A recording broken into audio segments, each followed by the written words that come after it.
Aaron Anselmino à Chelsea, here we go, ça a été confirmé par Fabrizio Romano, montant du transfert 24 millions d'euros, bonus compris. Donc aujourd'hui on va s'intéresser à qui est Aaron Anselmino, la nouvelle pépite de Chelsea. On sait que Todd Boehly était intéressé par pas mal de joueurs, par tout ce qui bouge, tous les joueurs qui bougent, il est intéressé par eux. Et franchement en ce moment Chelsea recrute tous les joueurs qui existent, avec Jorgensen qui a été officialisé récemment par Fabrizio Romano, d'autres joueurs qui ont été officialisés, les jeunes pépites, les vieux joueurs, peu importe. Franchement il y a beaucoup de joueurs qui rejoignent Chelsea. Aujourd'hui on va s'intéresser à qui est la pépite, particulièrement Aaron Anselmino, la jeune pépite d'Argentine qui a rejoint Chelsea récemment. Donc voilà, le jeune défenseur central va rester en prêt à Boca Juniors jusqu'en janvier. Donc on voit que voilà, dès l'hiver, il va rejoindre son nouveau club Chelsea. Donc on va s'intéresser à qui est le joueur aujourd'hui, voir un petit peu d'où il vient, qui il est, ses qualités, ses défauts et qu'est-ce qu'il pourrait apporter à Chelsea de manière générale. Donc quand on voit un petit peu Aaron Anselmino à 19 ans, il est né à Bernardo Larroudé en Argentine. Donc là, il fait 1m86, c'est un défenseur central de Boca Juniors.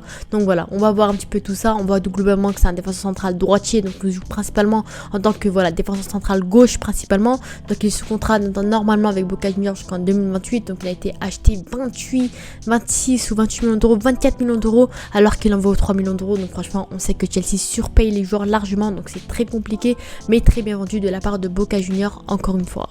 Donc quand on voit un petit peu ses stats cette saison de manière générale, enfin ses stats de manière générale dans le football professionnel, on voit qu'il a que 10 matchs en professionnel pour un but seulement. Donc clairement on voit que c'est pas un joueur expérimenté de manière générale. On sait qu'il voilà, il joue très peu avec Boca Juniors. Lui de base il joue avec l'équipe réserve histoire de s'habituer un petit peu. Il fait 2-3 matchs par-ci par-là, on va dire, avec l'équipe première histoire de s'habituer au haut niveau. Mais généralement lui il joue avec l'équipe réserve. Il a joué vite fait des matchs de Copa de la Liga, de Superliga, de Copa Sudamericana et bien sûr d'Argentina. Donc globalement c'est pas un joueur qui est vraiment confirmé à Boca Juniors, mais c'est un joueur qui a un énorme potentiel encore une fois et qui peut apporter voilà à Chelsea de manière générale. Donc quand on voit clairement que franchement il fait 77 kg il me semble, 1m86, donc physiquement on voit qu'il est plutôt intéressant.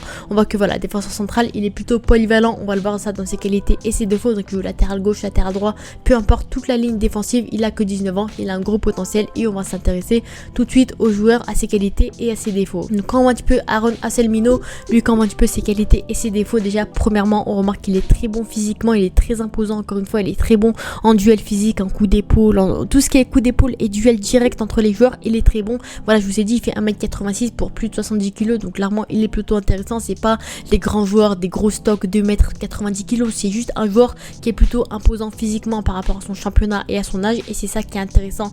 Encore une fois, c'est pas le plus imposant par exemple par rapport, pour le comparer à des défenseurs centraux à l'heure actuelle, des Badiachil, des Disasi, des Colwill et des joueurs comme ça. C'est vraiment un joueur qui peut être imposant et qui peut rentrer dans cette caractéristique là, comme on dirait les défenseurs de Chelsea. Lui c'est un défenseur central gauche principalement, mais il peut dépanner, voilà, il peut dépanner en tant que latéral gauche, en tant que latéral droit, et ça c'est également un point important pour Chelsea. C'est plus un joueur avec un profil défensif, contrairement par exemple à des Malo Gusto ou à des Reece James par exemple, qui ont plus des qualités offensives on va dire. Donc ça peut également apporter de ce côté là si jamais Maresca a une stratégie différente pour un certain match, pareil pour des Colwill etc, ou d'autres joueurs latéral gauche, des Chilwell etc. Et c'est vraiment un profil défensif qui peut apporter de ce côté là également. Lui encore une fois, j'ai remarqué sa plus grande qualité défensive, c'est le fait qu'il soit très bon au sol, au duel au sol, niveau tacle, niveau contre, niveau tout. Il aime se jeter par terre, il aime se jeter pour récupérer des ballons, et dans ce domaine là il est vraiment très bon. On peut pas lui empêcher, il est vraiment très bon de ce côté là. Il arrive facilement à retirer le ballon des pieds de l'adversaire, donc ça c'est également une chose intéressante encore une fois. Donc franchement pour moi de ce côté là ça peut être un point important pour lui. Après le petit problème qu'on a pu remarquer, c'est le fait qu'il ait pas mal de cartons jaunes, donc parfois c'est pas très bien fait encore une fois, mais en tout cas lui c'est vraiment un joueur qui peut apporter de ce côté là et qui est très bon dans le duel au sol. Il est également très bon dans les duels aériens, donc clairement c'est un joueur qui est complet défensivement, que ce soit dans les duels aériens, dans les duels au sol. Franchement c'est un joueur qui est très bon de ce côté là, qui récupère pas mal de ballons, et niveau récupération de ballon c'est l'un des meilleurs défenseurs à l'heure actuelle U20, U23 du championnat argentin. Donc clairement c'est un point important qu'on peut retenir. Encore une fois, il est également très bon en contre, on voit qu'il aime se jeter très souvent. C'est un joueur qui vraiment, c'est un joueur Calagnac, c'est un peu comme un Gavi au Barça. Bah lui c'est une sorte de Gavi mais à Boca Juniors. Il aime se jeter, se donner à 100% et se mouiller pour l'amour du maillot. Donc ça c'est également un point important. Il est très bon également en duel aérien, c'est pour ça qu'il arrive à marquer pas mal de buts parfois en catégorie jeune. Il est également très bon au niveau marquage. On a pu remarquer dans certaines vidéos que je vais vous montrer bien entendu, donc que franchement il lâche pas d'un seul poil ses joueurs, voilà, ses adversaires. Il est toujours derrière derrière eux, que ce soit dans les duels physiques, il se jette au sol, peu importe, il lâche pas sa proie, il récupère toujours quasiment les ballons et ça c'est également un point important, il lâche pas ses joueurs et c'est pas comme ça qu'ils se prennent des contre-attaques bêtes, etc. Boca Juniors, c'est vraiment un joueur qui lâche pas sa proie et qui est vraiment bon, il est également bon en anticipation. On voit que franchement, parfois il anticipe certaines passes qui sont données aux adversaires, il arrive à faire des interceptions assez intéressantes et également très bon en agression. Donc voilà, agression, je vous dis, ça veut dire c'est quand même les duels, hein, comme ça rejoint un petit peu le fait qu'il soit très bon physiquement, il est un peu bon, on va dire, niveau coup d'épaule, niveau de ce côté-là, c'est également un joueur intéressant. Et pour parler un peu plus du profil offensif du joueur, c'est pas un joueur qui va souvent se projeter, qui va aller en attaque, qui va monter très très haut sur le terrain, c'est pas ce type de joueur là, je vous ai dit, c'est vraiment un joueur très défensif qui reste souvent dans sa zone à lui, mais c'est un joueur qui peut apporter, qui est très bon techniquement également pour un défenseur central. C'est un joueur, on a vu qu'il aime le risque, on a vu qu'il aime être dribblé devant sa zone, sa propre zone, donc clairement c'est un joueur qui de ce côté-là, ça fait un petit peu peur pour les pertes de balles, mais en tout cas c'est un joueur qui sait dribbler, ça c'est un point important également pour les défenseurs de nos joueurs.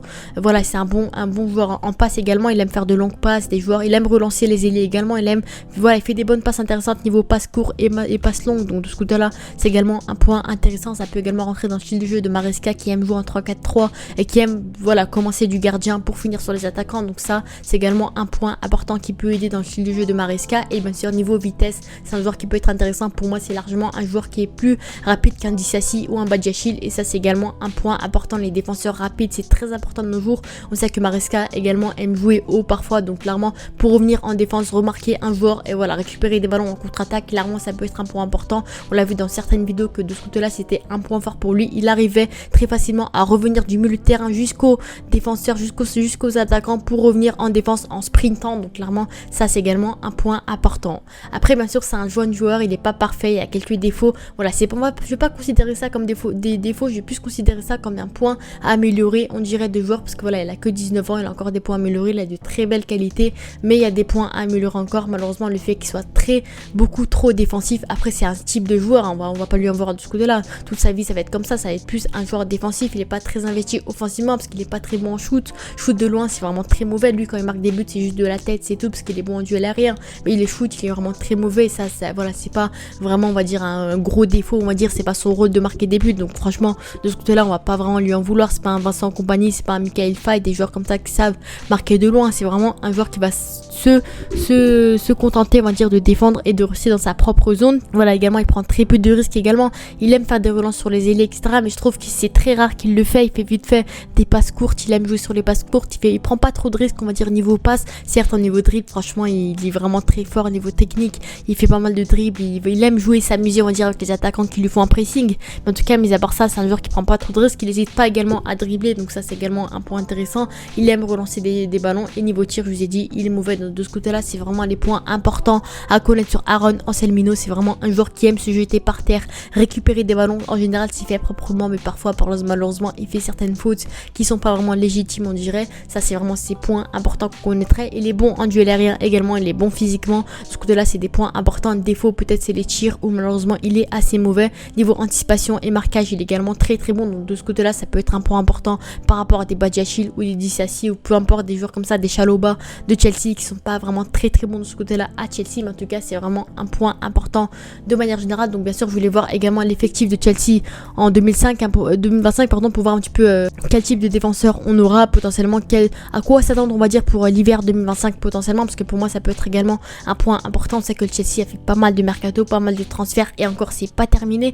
donc quand on voit un petit peu des défenseurs centraux, on a pas mal de joueurs, hein. On voit clairement des Colwill qui peut être intéressant, des Disasi, des Badiachil, des Wesley Fofana, des Adarabio, des Chalobah, Gilchrist. Franchement il y a trop de défenseurs centraux, à mon avis ils vont dégraisser tout ça, voilà, virer des joueurs comme des Chalobah potentiellement, virer des Wesley, non pas des, voilà, des joueurs comme ça, des Colwill également, donc à mon avis ils vont virer des joueurs comme ça, parce que franchement pour moi un Anselmino ça peut clairement être un futur défenseur central de Chelsea potentiellement qui peut être intéressant. Donc voilà, il y aura beaucoup de concurrence en défense centrale. Après on sait que ça reste un joueur polyvalent qui peut dépanner en rotation potentiellement, donc, mais voilà, en tout cas à mon avis pour moi il peut largement avoir sa place avec Chelsea. Bien sûr il va avoir un temps de prêt à Boca Juniors histoire de s'acclimater, histoire de trouver du temps de jeu en professionnel et s'habituer un minimum au niveau professionnel. Peut-être qu'il va être prêté ensuite 6 mois pour revenir en forme à Chelsea potentiellement et prendre de l'expérience en Europe. Donc voilà, sur ce c'était, dites-moi vos avis en commentaire sur le joueur. Est-ce que pour vous c'est un bon avis ou pas? Parce que pour moi à mon avis 24 millions d'euros c'est un peu cher payé. Après on sait les pépites d'Amérique du Sud c'est un peu trop cher,